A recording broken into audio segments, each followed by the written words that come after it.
Subscribe to our channel by clicking the subscribe button. Click the bell button and enjoy the latest uploads from our channel. Question number 10. A moss plant is unable to complete its life cycle in a dry environment. State 2 reasons. Moss plant को अपनी life cycle complete करने के लिए water medium चाहिए होता है. क्यों?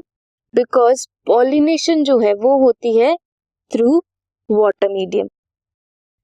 Mail को एंथीरियोजॉइड्स को मेल गैमेट को फीमेल गैमेट तक पहुंचने के लिए वाटर मीडियम चाहिए होता है because they are non motile. Spores जो हैं they need sufficient moisture for their germination also. इसीलिए मॉस प्लांट को लाइफ साइकिल कंप्लीट करने के लिए वाटर मीडियम चाहिए होता है, मॉइस्चर चाहिए होता है. ड्राई एनवायरनमेंट में ग्रो नहीं कर पाते. This is question number 10.